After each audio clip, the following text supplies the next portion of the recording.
I had a paranormal experience myself. Maybe you'll hear about it on this list. I'm your host Youssef, and these are 10 paranormal experience stories that will make your cat bark. Make sure to subscribe and ring that bell to get notified whenever we upload a new video. Anyways, let's experience the paranormal. Number 10, the Red Lady.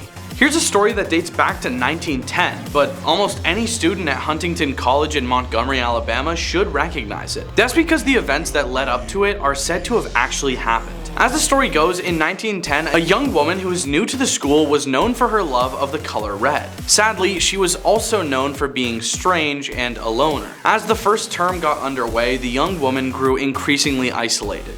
Eventually, she took her life by slashing her wrists. Her body was discovered in a red gown drenched in blood. From then on, students and faculty have been reporting sightings of a young woman dressed all in red. She's appeared all around the college's campus. The figure, dwelling in perpetual isolation, is often cited as a reminder of the importance of being kind to one's peers. Number 9, Frederick Jordan's ghost. This real-life ghost story concerns a man named Frederick Jordan who held one of the most lonely and desolate jobs in existence. Jordan was the lighthouse keeper for Penfield Reef Lighthouse off the coast of Fairfield, Connecticut. The lighthouse was primarily a way of warning ships of a treacherous hidden reef responsible for many than its fair share of harbor incidents. In 1916, Frederick Jordan was the head lighthouse keeper. Tragically, he drowned in a boating accident just before Christmas of that year, when he was caught in a gale while rowing home to see his family. Ever since then, lighting and equipment malfunctions in the lighthouse have been blamed on Jordan's spiritual presence. But even more chilling is that keepers on the Penfield Reef Lighthouse often find the lighthouse logbook open to the day Jordan passed,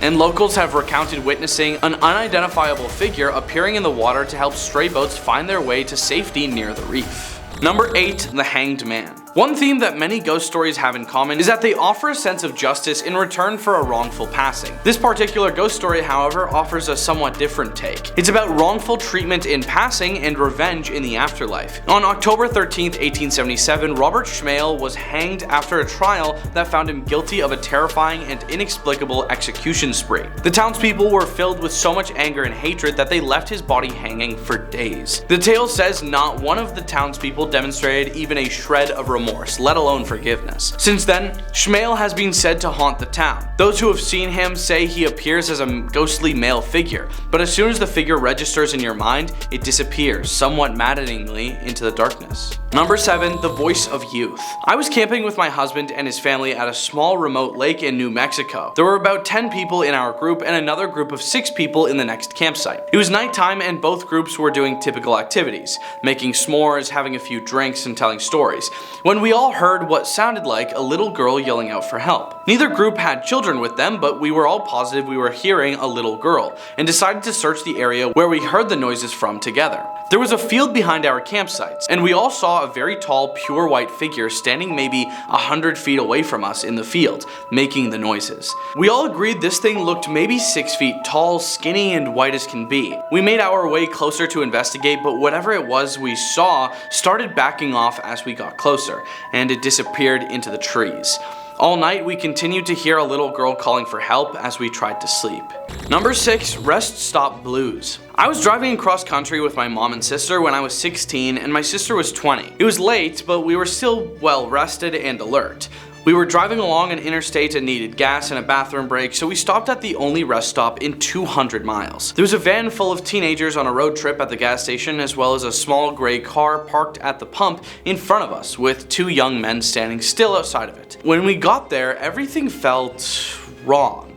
We'd been on the road for days and seen many rest stops at night, and never been afraid until then. My mom and sister went inside and I stayed in the car. I heard the teenagers say they were creeped out and couldn't get the pump to work, and they left in a hurry. I was watching the car in front of us and the 2 men had not moved at all. Not an inch. They weren't talking, they weren't on their phones. They were just standing there, still as stone. My sister and mom came running back out to the car, and when they got in, the 2 men slowly turned to look at us while not moving or pivoting the rest of their bodies. And I swear to everything, we all saw the same thing. They had eyes dark as pitch and empty. Truly empty. Not black, not reflecting any light at all, just a void. We sped out of there and didn't stop until we were in the next city.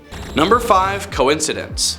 When I was 37, I went to my high school reunion. I flew into the nearest airport and rented a car. The distance was about 35 miles through a very rural and almost abandoned part of the country. About 3 miles outside of town, I see someone on the side of the road, flagging me down. Turned out that it was one of the guys I had attended school with, Jim, not his name. Gets in the car and we start talking.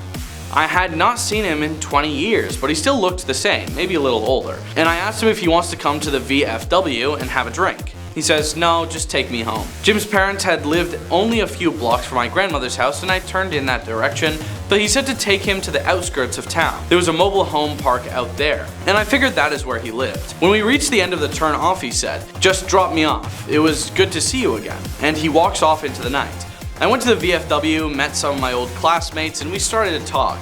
As we were talking about who was coming to the reunion, I mentioned that I had just picked up Jim up 3 miles east of town and had dropped him off. Everyone gets quiet. Even the guy singing karaoke stops and lays down the mic. My cousin goes white as a new t-shirt.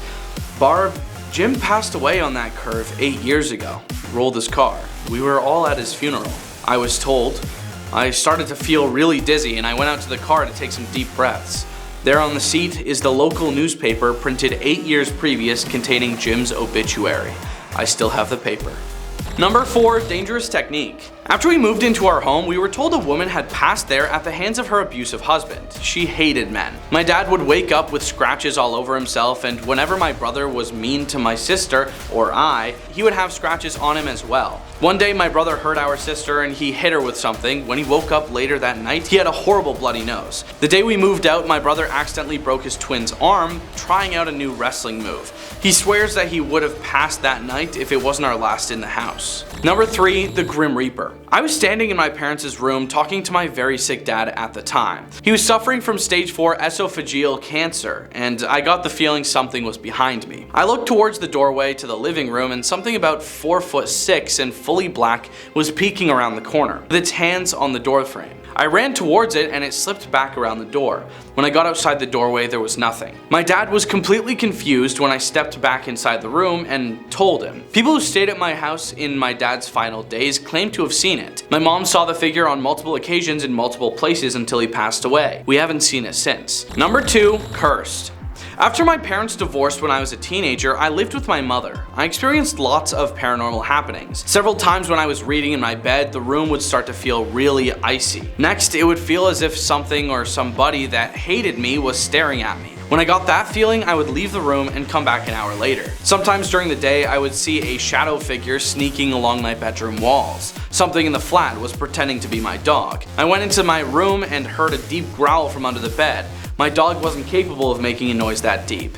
It sounded like either a really big dog or a man doing his best dog impersonation. Other times my dog would whimper and pace in the room next to mine, but wouldn't come in when called, as if he was afraid of something in the hallway. When I moved in with my father, the paranormal activity just stopped. Number 1, ghost landlord. Shortly after college, I got married. We immediately moved into a basement apartment because that's all that was available within our budget. This place had a poltergeist, and my wife was terrified. Whatever resided there with us made it clear it wanted to live alone. Dishes, glasses, and other items would fly off the shelf. My wife was hit several times. There was always an ominous feeling like we were being watched. At night when we walked through the apartment in the dark, there would be insanely bright flashes of light that would illuminate the entire room. One night while we were going to bed, as soon as my wife and I walked into the bedroom, we heard a voice from nowhere say, "My name, move." My wife looked at me, I looked at her, I said loudly, "You've got it, bud," and we moved out 2 days later and stayed with family. The old lady who owned the place passed away a few months later, and the house was torn down. It is still an empty lot to this day, nothing but grass and a tree. I still drive by it every now and then. Thanks for watching. Those were 10 paranormal experiences that will make your cat arf. Leave a like and comment if you think we missed anything, and we hope you have a scary day. Peace.